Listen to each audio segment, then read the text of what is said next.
The historic first summit between the U.S. and North Korea took place around this time 1 year ago in Singapore. The Singapore summit induced significant outcome, with the two sides taking the first big step for denuclearization of North Korea and normalization of bilateral ties.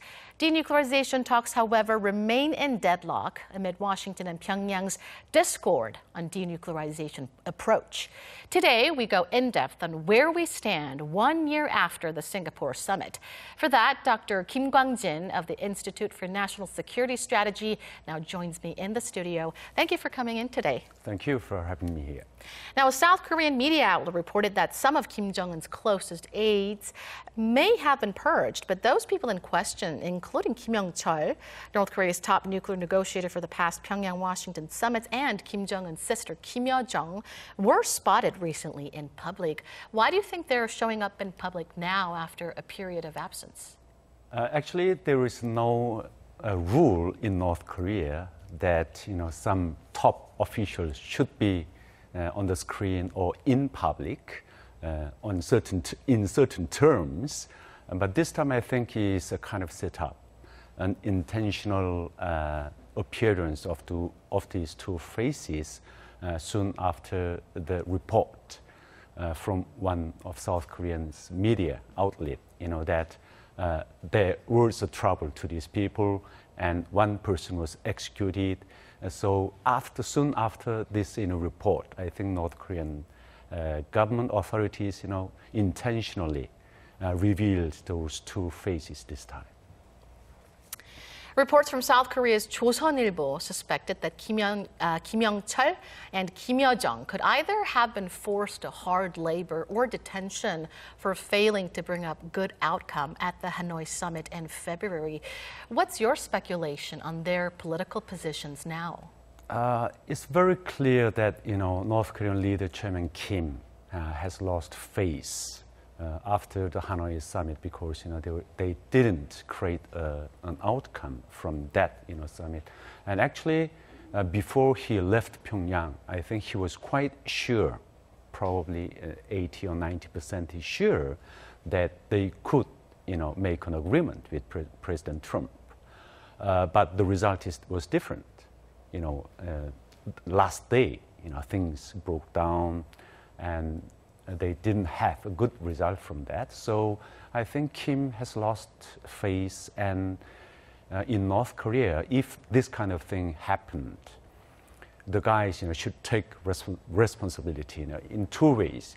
The government hold them accountable for that, or in some cases they volunteer to become accountable for that. So this case, I think both worked. The punishment worked in both ways, I suppose. So Kim Yong-chol maybe volunteered to have some period of time of being disciplined by himself, and also for Kim Yo-jong, I don't think she was responsible for the outcome of the summit, but she was involved in that. Probably she got some illness maybe. So these two people were absent in public for, I think, more than 50 days. So North Korean regime authorities intentionally revealed their faces, this time after the report of 조선일보. According to CNN, North Korea's special envoy to the U.S., Kim Yong-chol, is now in custody, being investigated for his role at the Hanoi summit. Is North Korea attempting to change the lineup of its nuclear negotiators? Probably, if it's true, then he is the guy who takes the lion's share of responsibility this time, But it is quite, awkward that the other two persons, the first vice minister, foreign minister Choi Sun-hee, she was promoted after that summit, and Lee Young-oh also, he didn't took any responsibility for the result. So North Koreans didn't do like that. They just promote some persons and then punish some other guys. They don't do that. So we need to wait and see what really happened to Kim Yong-chol But I think, their leader, Chairman Kim, has lost his face. So in any way, they should have to, hold somebody accountable for that. I think it's interesting that you brought up about Choi Sun-hee because yes, she did get promoted. I think that is an interesting point that you brought up there. Now to a statement released by North Korea's foreign ministry last night, marking 1 year since the Singapore summit. The foreign ministry spokesperson spoke highly of the summit itself, as well as the significance of the summit. But it also urged the U.S. to come up with, quote, new calculation method. What does North Korea mean by new calculation method? That is, actually, they highly praised the result of first Singapore summit, but they are very angry about the result of Hanoi, next summit. And they are now asking for the change in U.S. policy towards North Korea. That's because on the last day, President Trump asked North Korea to give up all WMD, including nuclear facilities. And later he said that they knew North Korea had 5 nuclear facilities, big facilities maybe, but Kim only proposed to give up only one, Yongbyon area. So they took it that as North Korea was not ready to denuclearize itself. So it broke down. So North Korea's attitude right now is that even their decision to give up Yongbyon area was a big step for themselves, but United States didn't take that. So they want a step-by-step action procedure for the denuclearization of the Korean Peninsula. So they want a change for U.S. policy. And even Kim Jong-un had a time limit. He said about time limit, he would wait, but until by the end of this year. So I think now is very critical moment and time for both sides to sit down again and have an agreement, try to have an agreement again. Meanwhile, U.S. Secretary of State Mike Pompeo, referring to North Korea's latest missile launches, have said that the North Korean regime, probably violated UN Security Council resolutions. Now, to me, this sounds a bit ambiguous. How do you analyze this remark?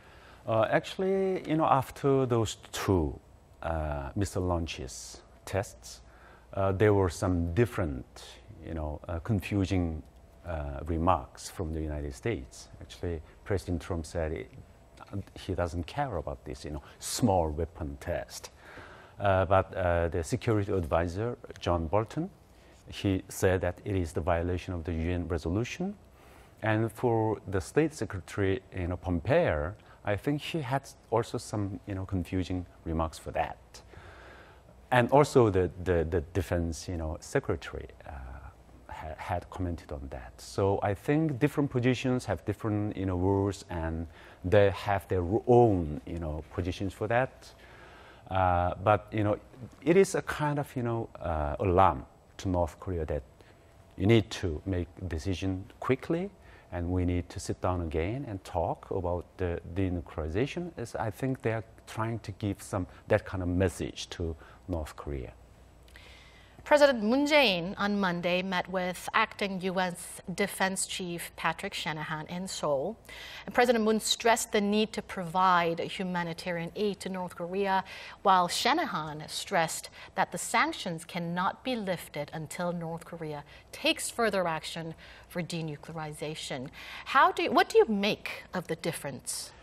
Actually, South Korea's position is that, promoting the South-North relations with a step or half step further, they believe that they can make a better situation or condition for promoting the dialogue between the United States and North Korea, and also the denuclearization of the Korean Peninsula.